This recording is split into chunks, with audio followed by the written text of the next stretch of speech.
Welcome, ladies and gentlemen. I am your host, JR, and I'm here with Jerry the King Lawler. JR, I'm excited. Do you know what this week is?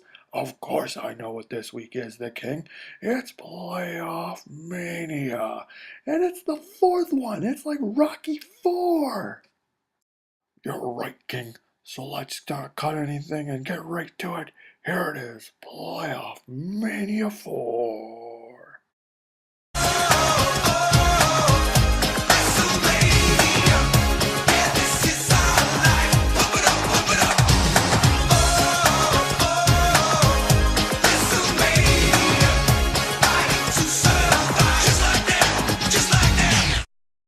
We have an action-packed lineup that includes the current champion falling hard, a contender that's always in the championship bracket, a new competitor in there that's never been there before, some fan favorites making their way back, the Lord Commish finally being where he belongs, and finally a dumper bowl of the ages as lately the bottom returning to the bottom. But first, let's get through the riff-raff of what is the fifth place matchup. The 3 seed Motive Yoran at 8-6, who lost last week to the 6 seed Dark Carries, taking on 4 seed Spaghetti Cat, who's also 8-6, who lost last week to the 5th place Showtime A-Holes. Spaghetti Cat is a 20-point favorite. Neither team decided to do any smack talk, which is kind of appropriate because who would really want to do smack talk over 5th place? You're right, JR. Watching a 5th place matchup is about as exciting as a root canal, or as exciting as rooting for Bob to win yet another consolation bracket. And that's what we call in the business a perfect segue to our next matchup, the consolation semi number 1. It's the 7th seed, the Demogorgons, at 7-6, who has the perpetual luck of again being into the Consolation Championship bracket with a winning record. Bob's luck is about as good as finding a coin on the ground and finding out it's a peso. Taking on the 12th seed, the former champ, the reboot. No one has fallen further faster than Kyle has, falling from 1st to 12th, but being able to crush Glorious Domination to avoid being in the dumper. So I guess you got that going for you. But nonetheless, at 5-9, you find yourself coming back to the mediocrity that made you in the middle. Well, well, how the mighty have fallen. You went from being a champion to being down here in the gutter with the rest of us. Welcome to the consolation bracket. Oh, and it gets worse, because in case you haven't noticed, recently, I am the consolation bracket. I've been the championship for the last 2 years, and stay tuned, because I'm going to do it again. Oh, and try not to cry too hard once a real champion takes the belt from you at the end of the year. With a losing record and a losing projection, I can only hope to embarrass you into being the sandwich maker. It appears I am going to return to my tradition of mediocrity sooner rather than later. So enjoy the game, and the fact that we are not in the dumper bowl. Via Kyle, via text. The King, I'd be lying if I told you it still didn't give me goosebumps every time I saw the video of Richard Sherman going from smiling to crying in a split second during that Super Bowl. Yeah, I would be lying if I said not me too, JR. But again, when you have Marshawn Lynch, you run it on the 1-yard line. But I'd be lying if I told you what didn't give me even more goosebumps on my goosebumps is seeing our Lord Commish being in the consolation bracket. You're right, the man that talks the most drunk, finally being humble just a little bit. Here's our next big matchup. It's the Constellation Semi-Final number 2. It's the 8th seed Run the Table at 6-7, who is our Johnny Moxon scoring champion, as well as our Slaughtered Pig champion. Heavily favored against the 11th seed Bend the Knee at 5-9, who beat the Dingo HA color to avoid being in the dumper bowl after unceremoniously being the quickest to ever be eliminated from the playoffs by starting off 0-7, but as it continued to be 5-2, sets that 0-7 start. Finally! Wait a minute. Who the hell are you losers and where am I? You missed the playoffs. But I'm the Johnny Moxon scoring champ. By the way, where's Andy? In the semifinals with me. But I beat him. You also beat Josh twice, Sam, and me. So I should be in the playoffs. Pretty sure that's not how this works. What? Quit your bitching and finish your smack talk. Look, I get it. I'm the man. I'm your Lord Commish. You wanted to impress me so bad, you saved your best week of the year for me. You want a piece of me. I get it. But your fluke weeks cost me the playoffs, especially you, Kara. The Lord Commish has a special delivery that will be leaving you asking, what can Brown do for you? If you smell, you bums aren't worth it. I'll just get back in the kitchen. Dear Eric, I hope it doesn't hurt too bad losing to a team that didn't know how to win until week 8. Via Kara, via text message. JR, I've got to tell you, I'm very nervous. You see, our next competitor isn't one of the main events, but yet here he is, back in the championship bracket. You're right, King. I would be lying if I told you that I wasn't concerned that this matchup wasn't a main event caliber. But as you'll see, it is not. But if you look, yeah, I agree. He is an underdog, and we're afraid he may not get back to his 4th straight championship to where he could be fighting for his four-time champion. Without further ado, it's time to get to one of your favorite segments. Yeah, it is mine. Here it is. It's the championship semi-1. It's your 1 seed, Slaughtered Pig at 9-4.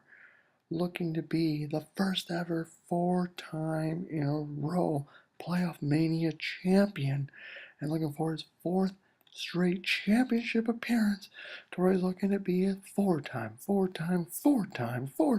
world champion.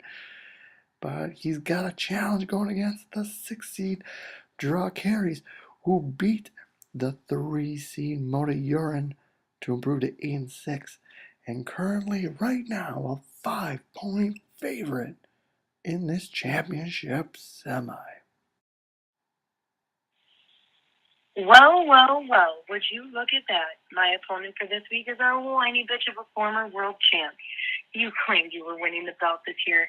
Scoring results are about to prove that's a lie.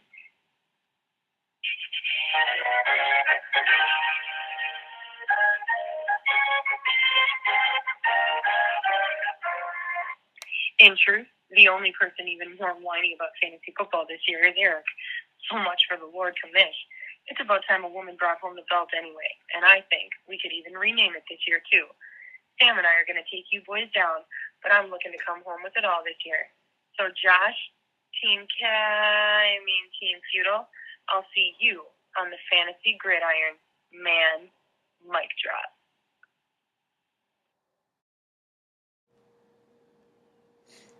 Katie, I would like to tell you things you have a better shot at than beating me this week.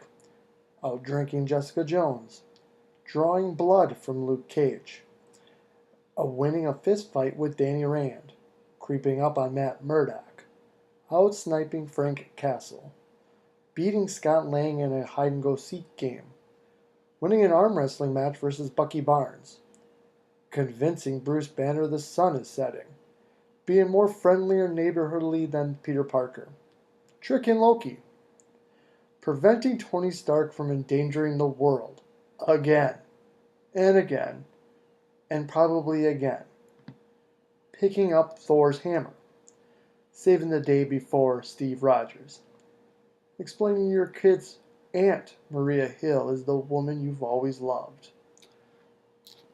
So there you go, Katie. Good luck. Oh man, it's so good. It's too bad that it can't be the main events because it's just not that good enough. But here we are. It's time for main event number 2. Here it is. It is the trophy they've all been going for. It's time for the Andy Coppins Dumper Bowl. So here we are, the 9th seed, glorious domination, falling to 5 and 9 after losing to the Reboot, who was in 12th place. Taking on the 10th seed, the Dingo AJ Color, who fell to 4 and 10 after losing to Bend the Knee. What's surprising here is that this is Sam J's 3rd time in the Dumper Bowl, Travis's 2nd back-to-back, making his first appearance last year, as Sam J made it in 2014 and 2015. So here we are, 3 of the 4 previous Dumper Bowl participants, and none of them decided to want to smack talk one each other. When you think that you're about to be on a plaque in a bathroom, you'd want to stand up for yourself, but none of these guys decided to heed the call.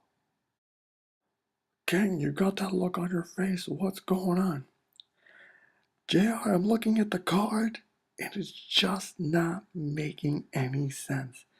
Is this really the main event?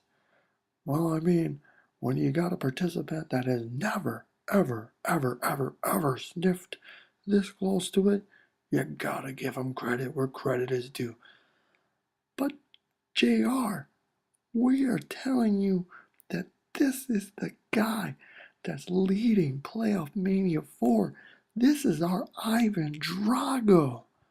I know, King, but as we all know, Ivan Drago lost. So here comes our Rocky. Here it is. This is it. Our main event. It's our championship semi number 2.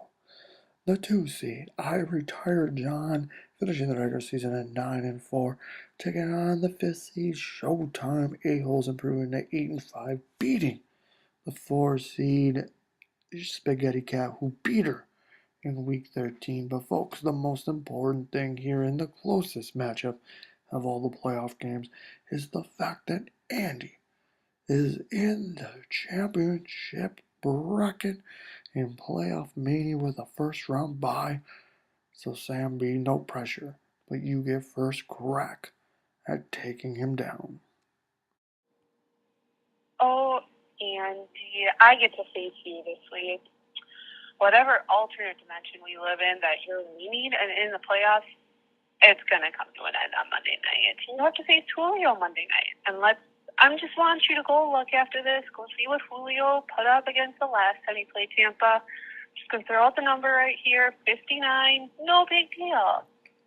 But your win streak will come to an end on Monday night. It's, as in the words of Star-Lord, showtime, a-holes.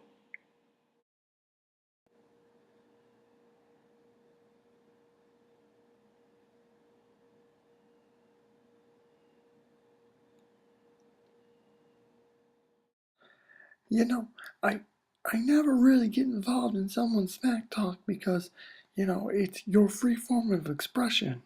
But sometimes, I don't know, this is the first time I had to step in. 9 and 0.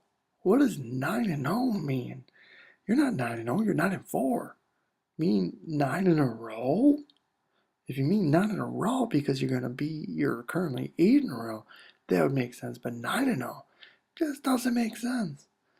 You've been in smack talk a lot, but maybe the first time you've been in the championship bracket scrambled your brain. Well, there you go. For Jerry the King Lawler, I'm JR, and for everybody involved, thank you for making PlayoffMania IV a success. And to take us away to end it all, here is JB. Hope you enjoyed this year's PlayoffMania, and I'll see you, as always, on the Fantasy Gridiron.